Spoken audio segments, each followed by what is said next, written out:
Welcome to the Bold Goal Crusher podcast for anyone looking to stop letting life get in the way and start crushing bold goals. I'm your host, Sara Mayer, and I'm thrilled to navigate this journey with you because it's time to start boldly achieving without working double time. So let's dive in.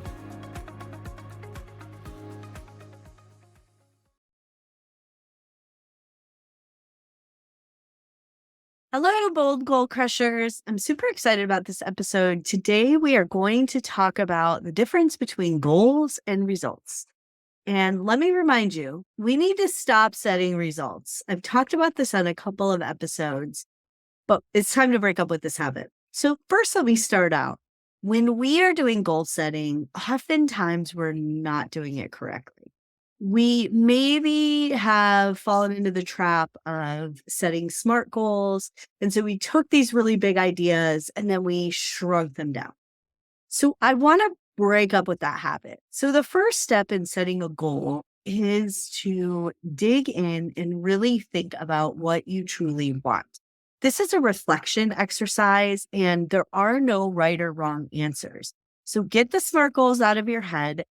Open up a notebook, start writing every single thing you could possibly want in life. Your goals are tied to that big dream. They're tied to being dreamy. And so once you have all these ideas on paper, next it's time to make them goals. Now, I'm not saying to pick up the SMART goals and put them in that format. It's time to really look at what could the goals be out of these dreams and desires and passions. Many times this is where we go wrong because what I've seen over and over is people setting goals that are really results. I'm going to say that again. I've seen people set goals that are really results. So your goals should be in your control. They should be achievable. They should be something you are able to do. Now, they may be a stretch, they may be bold, they may take a long time.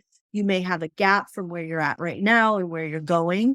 But those goals definitely are attainable and there's something that you can do. But what happens is many times people set a result. So as a goal. And then they wonder why they're not successful at achieving goals. And then they beat themselves up. So I'll use an example.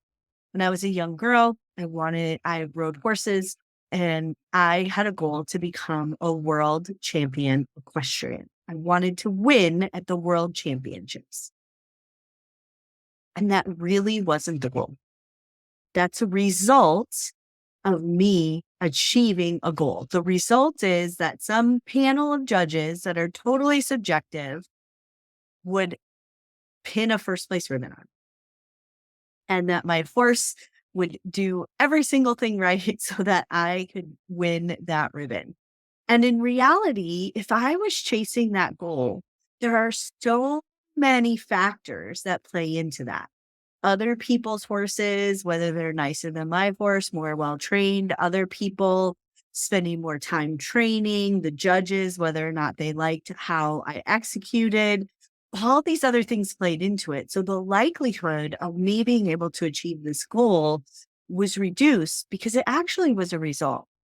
So my goal really should have been to become an accomplished equestrian that can compete at the highest level and deliver the best performance. Now, many of you are SMART goal people. Like, well, that's not SMART. It's not measurable. It is totally measurable. And how you measure that is, can I compete at the world championship level? Did I get in? Yes. Did I leave it all on the table while I was there and not make any mistakes? Yes. Measurable, achieved.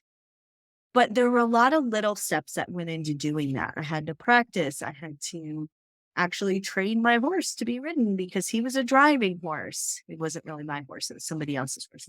I'd never owned him. But there were a lot of steps that went into achieving that goal of competing at that level and being able to compete at that level and put on a really solid performance. And because I was able to complete all these steps that went into that and the activities that I needed to do to be able to accomplish that goal, the result was I became a world champion equestrian. So we need to stop setting results as the goal because we don't have control of the goal. The result, sorry. We don't have control of the result often. So for example, I see a lot of people who set goals to lose a certain number of pounds. But in reality, the goal should be to become healthy. And the steps to get there are to eat right, to exercise a certain number of times a day, to improve performance on exercise. And the result is you may lose weight, you may become more toned, you may, whatever that is. But the goal is to become healthy. So let's stop setting results because we set ourselves up to fail when we set results and we don't see progress towards those.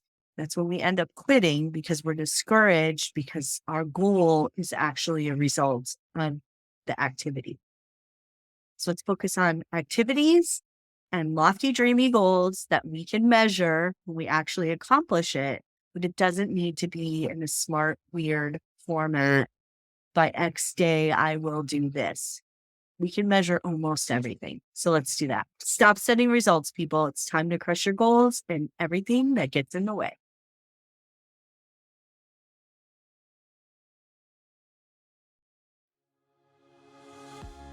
Thank you for tuning in to the Bold Goal Crusher podcast, where we crush goals and everything that gets in the way.